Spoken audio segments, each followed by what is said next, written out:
ये है north Korea, दुनिया का सबसे अलग थलग और आइसोलेटेड देश। किम जोंग उन की तानाशाही वाले इस देश की बात ही कुछ अलग है। इस देश के पास कुछ ऐसा है जो इस देश को सारे तानाशाही वाले देशों से कुछ अलग बनाता है। साफ साफ बोलूं तो नॉर्थ कोरिया से बाहर निकलना लगभग नामुमकिन है। आज के नॉर्थ कोरिया में ना तो कोई अंदर आ सकता है, ना तो कोई बाहर जा सकता है।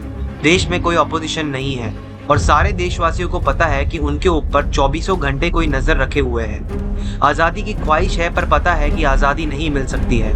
पर नॉर्थ कोरिया से बाहर निकलना इतना मुश्किल क्यों है और क्या कोई एस्केप प्लान है इस देश से बाहर जाने के लिए? आइए जानते हैं आज के इस वीडियो में।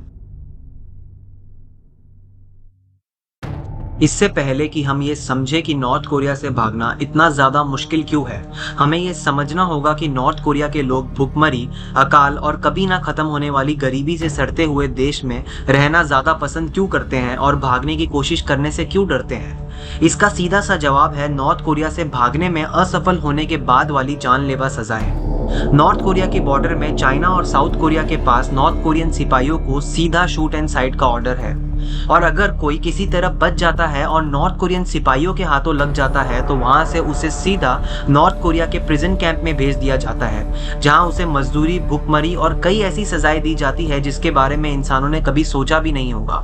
और अगर भागने वाला इंसान किसी तरह बचकर चाइना पहुंच जाता है और वहां पकड़ा जाता है तो चाइनीज गवर्नमेंट उसे फिर से नॉर्थ कोरिया भेज देगी, जहां उसे फिर से या तो प्रिजन कैंप भेज दिया जाएगा या तो उसे बुरी तरह मार दिया जाएगा।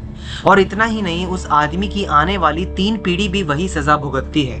यही कारण है कई लोग भागने के बारे में सोचते भी नहीं हैं। पर फिर भी मान लेते हैं कि आप बड़े बहादुर हो और नॉर्थ कोरिया से भागने के बारे में सोचते हो तो आपके पास एक एस्केप प्लान होना चाहिए।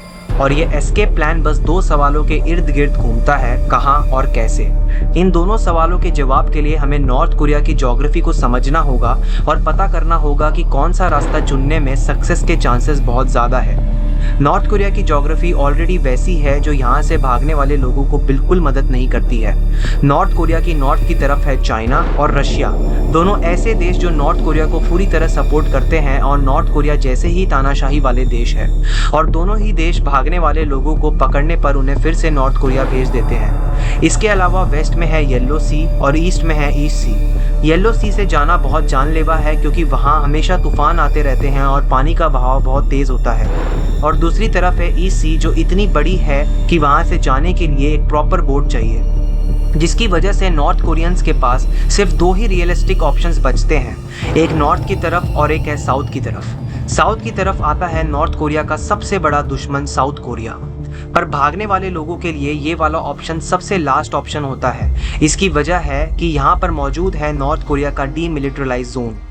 160 मील लंबा और 2.5 मील चौड़ा इस डीमिलिटराइज्ड जोन में 24 घंटे नॉर्थ कोरियन सिपाहियों का कड़ा पहरा रहता है और यहाँ से बहुत कम लोग ही आज तक जिंदा बचकर साउथ कोरिया की तरफ पहुँच पाए हैं। इसके अलावा नॉर्थ कोरिया के सेंट्रल रीजन में बर्फीली नंगनिम पहाड़ी आती है और बाकी पूरा ईस्टर्न रीजन भी हमयोंग और तेबेक पहाड़ी से घिरा हुआ है, जो वहाँ से जाने वाले लोगों का रास्ता और कठिन कर देता है।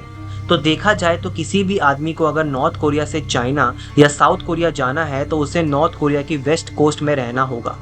पर इसका मतलब ये भी है कि वहाँ पर कड़ा पहरा होगा और कोरियन सिपाहियों की लाइन लगी होगी। इसके अलावा नॉर्थ कोरिया के नॉर्थ में जहाँ वो चाइना के साथ बॉर्डर शेयर करता है, वहाँ पर 2 बड़ी दीवारें बनाई गई है जिससे भागते हुए लोगों पर shoot on site order follow किया जाता है, यानी उन्हें देखते ही मार देना। इससे नॉर्थ कोरिया के नॉर्थ में चाइना तक जाने का सफर और ज्यादा मुश्किल हो चुका है। और तो और एक शहर से दूसरे शहर में जाने के लिए भी बिजनेस सर्टिफिकेट की जरूरत है और कोई भी आम आदमी ऐसे ही दूसरे शहर नहीं जा सकता है। इसके अलावा नॉर्थ कोरिया के शहरों और बॉर्डर्स में AI फेशियल रिकॉग्निशन टेक्नोलॉजी का इस्तेमाल किया जाता है, जिससे वो पता लगा सके कि ये किस शहर का आदमी है और ये कहाँ जा रहा है।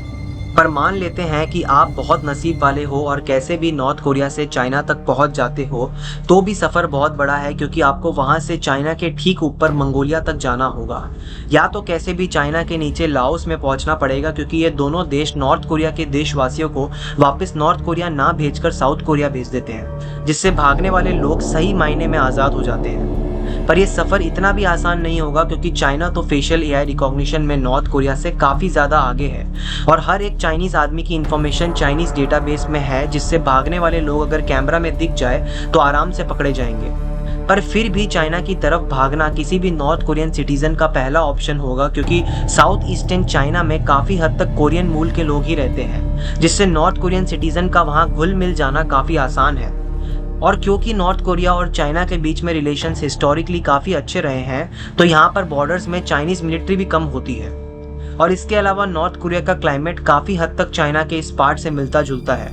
तो देखा जाए तो भागने वाला इंसान यहाँ से भाग तो सकता है, बस डर ये है कि वो पकड़ा ना जाए, वरना वो नॉर्थ कोरिया फिर से भेज दिया जाएगा, जो हमें लाता है इकलौते और आखिरी ऐसे रास्ते में जहाँ से बॉर्डर क्रॉस करने वाला आदमी सही मायने में आजाद होगा। और वो रास्ता है नॉर्थ कोरिया और साउथ कोरिया की बॉर्डर, जिसे DMZ यानी डीमिलिटराइज्ड जोन कहा जाता है, जहाँ पर नॉर्थ कोरियन सिपाहियों की पूरी टोली लगी हुई है। बाहर से भले ही लगता हो कि DMZ को कोई क्रॉस नहीं कर सकता, पर यह नामुमकिन नहीं है। कई लोग यहाँ से बचकर भागने में सफल हुए हैं। और यही हुआ था 2022 में, जब किम नाम के एक आदमी ने भूखमरी और गरीबी से परेशान होकर अपने भाई के साथ एक प्लान बनाया। किम ने सबसे पहले एक गवर्नमेंट की मछली बेचने वाली स्कीम में अपने आप को दाखिल करवाया, जो DMZ के मिलिट्री बेस के पास ही थी।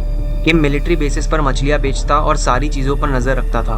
किम खासकर नॉर्थ कोरियन सिपाहियों के शिफ्ट टाइम पर नज़र रखता, जिससे उसे पता चला कि उस रात उसे 10 बजे अपने परिवार के साथ भागना है। उस दिन बहुत तेज़ बारिश थी, जिसकी वजह से नॉर्थ कोरियन सिपाही इतने ज़्यादा तादाद में नहीं थे, और उस दिन किम अपने परिवार के साथ एक बोट में बैठकर भाग जाता है। किम पहले तो अपनी बोट को काफ़ी धीरे चलाता है, ताकि नॉर्थ कोरियन सिपाहियों को ऐसा लगे कि कोई पत्थर तैर रहा हो।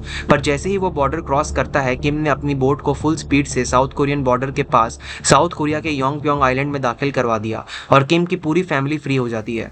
ये बहुत रेयर एग्जाम्पल है किसी भी आदमी का नॉर्थ कोरिया से इस तरह भाग जाने का, जो महीनों की इंटेलिजेंट ट्रेनिंग का नतीजा है। पर किम की तरह भागने के लिए एक बोट और तेज बारिश की ज़रूरत होगी, जो नॉर्थ कोरियंस लोगों के लिए इतना आसान नहीं होगा। तो दूसरा ऑप्शन आता है यहाँ पर होने वाली अंडरग्राउंड सुरंग का रास्ता, जो कई नॉर्थ कोरियंस ब्रोकर ने इलीगली चाइना जाने के लिए बनाया है। पर इस रास्ते से जाने के लिए बहुत पैसा लगता है, जो नॉर्थ कोरियंस की 10 पुश्तें भी अफोर्ड नहीं कर सकती है। इसके अलावा जो लोग ये पैसा जमा कर लेते हैं और बाहर निकल जाते हैं, उनके लिए एक रिपोर्ट के मुताबिक 90% लोग या तो मजदूर बन जाते हैं, और महिलाओं को तो अमीर चाइनीज लोगों के पास बेच दिया जाता है। पर मान लेते हैं कि आपको कोई अच्छा ब्रोकर मिल जाता है, तो नॉर्थ कोरियंस के लिए सबसे पहला ऑप्शन होगा नॉर्थ कोरिया के नॉर्थ ईस्ट में तुमेन नदी के थ्रू जाना, जो सर्दियों के मौसम में जम जाती है। अब क्योंकि चाइना सभी नॉर्थ कोरियन लोगों को ट्रैक करता है, तो किसी भी होटल में रुकना सही नहीं होगा। भागने वाले लोगों को यहाँ से अंडरग्राउंड टनल के थ्रू लेकर जाया जाता है, और बीच बीच में एक सेफ हाउस में ठहराया जाता है। इससे पूरा सफ़र के बाद भागने वाले इंसान को लाओस लेकर जाया जाता है, जहाँ पर साउथ कोरिया के कुछ डिप्लोमेट्स उन्हें फिर से नॉर्थ कोरिया ना भेजकर साउथ कोरिया भेज देते हैं, जो उन लोगों के लिए सही आज़ादी होती है। इसके अलावा एक और रास्ता है जो नॉर्थ कोरिया के एक सिपाही ने चुना था, पर यह रास्ता सीधा मौत को दावत देने जैसा है। उस आदमी ने साउथ कोरिया और नॉर्थ कोरिया की बॉर्डर के पास DMZ में एक मिलिट्री जीप में बैठकर DMZ को क्रॉस करने का जोखिम उठाया। इस इंसिडेंट के पहले नॉर्थ कोरिया और साउथ कोरिया की बॉर्डर्स के बीच में कोई गेट नहीं होते थे। वो आदमी टॉप स्पीड में गाड़ी चलाता है और नॉर्थ कोरिया क्रॉस कर लेता है। इस सफ़र में उसे नॉर्थ कोरियन सिपाहियों से 5 गोली लगती है और वो घायल हो जाता है, पर उसकी किस्मत अच्छी थी कि उस समय तक वो साउथ कोरिया क्रॉस कर चुका था, जहाँ से साउथ कोरियन सिपाहियों ने उसे घसीटकर हॉस्पिटल पहुंचा दिया। इसके बाद नॉर्थ कोरिया ने DMZ के बॉर्डर एरिया में गेट्स लगा दिए हैं, तो वहां से जाने का रास्ता अब एक सपना ही हो गया है। ये सारे रास्ते जो मैंने बताए हैं, ये कुछ इकलौते केसेस हैं ऐसे लोगों के जो हज़ारों फेलियर्स में कुछ सक्सेस की कहानी है। आज के किम जोंग उन के नॉर्थ कोरिया में भागना इतना आसान नहीं है। आपको क्या लगता है, क्या इस AI फेशियल रिकॉग्निशन टेक्नोलॉजी की दुनिया में कोई रास्ता है जो नॉर्थ कोरियंस को उनके देश से बाहर भगा सकता है? कमेंट्स में बताएं। वीडियो पसंद आए तो लाइक करें, और ऐसे और अमेजिंग वीडियोस देखने के लिए द इनसाइडर नॉलेज चैनल को सब्सक्राइब करें।